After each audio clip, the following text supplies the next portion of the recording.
You eat clean. You exercise. You've swapped your coffee for green tea every single morning for 3 years, and you're still gaining fat. Still, every year. Here's what nobody is telling you. That cup of green tea you're drinking right now, it contains one of the most powerful metabolic compounds ever discovered by nutritional science. A molecule called EGCG epigallocatechin gallate.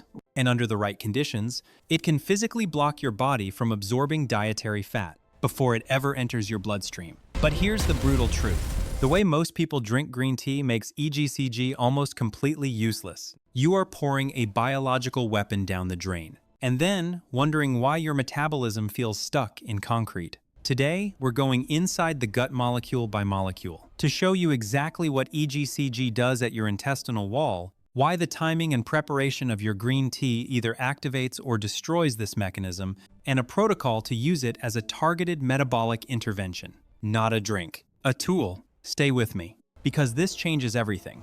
Let's shatter 3 myths right now. Myth number 1. All green tea works the same.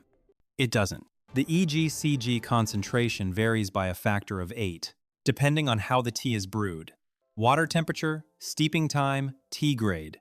Most commercial tea bags steeped in boiling water, they denature a significant portion of the EGCG before it ever reaches your mouth. You're drinking antioxidant-flavored hot water. At the cellular level, you're getting almost none of the lipase inhibiting effect. Myth number 2. More fat in the gut equals more fat absorbed. It's simple math. Enklang, wrong.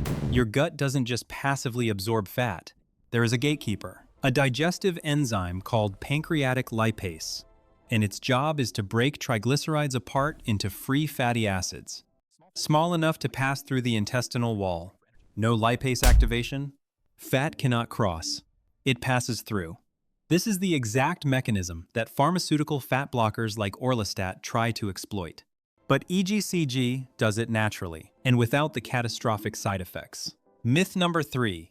Green tea boosts metabolism by burning fat. Partially true, but wildly incomplete. The primary fat-modulating mechanism of EGCG isn't thermogenic at all. It's enzymatic inhibition.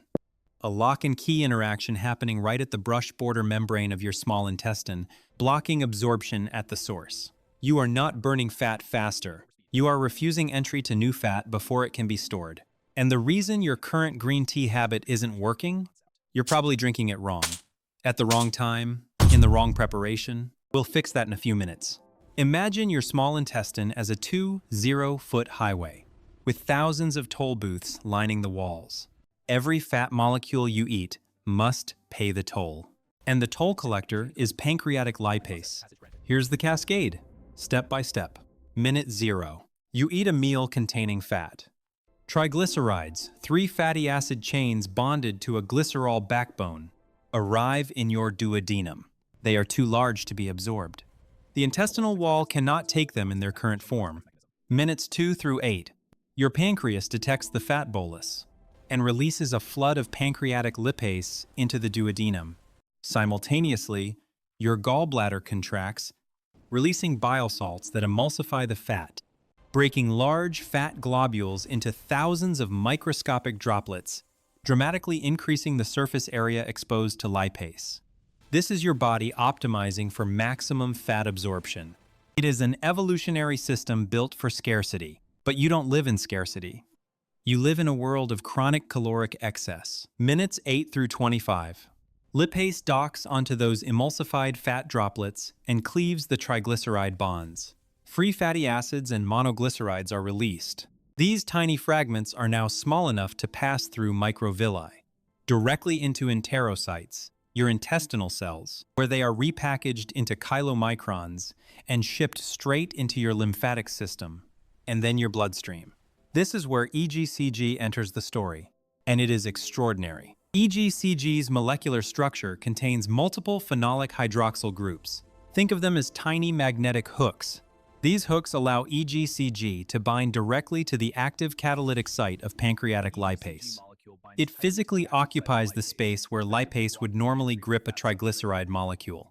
This is called competitive inhibition. EGCG competes with fat for lipase's attention, And because EGCG's binding affinity is high, lipase gets locked.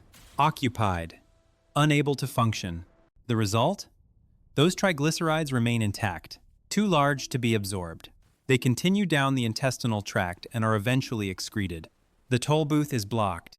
Urgent delivery. And this is critical. EGCG must be present in the intestine at the same time as dietary fat. It doesn't accumulate. It doesn't linger.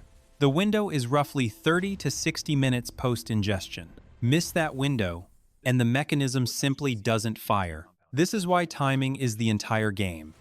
Research also shows that EGCG simultaneously downregulates fatty acid synthase, the enzyme your liver uses to manufacture new fat from excess carbohydrates.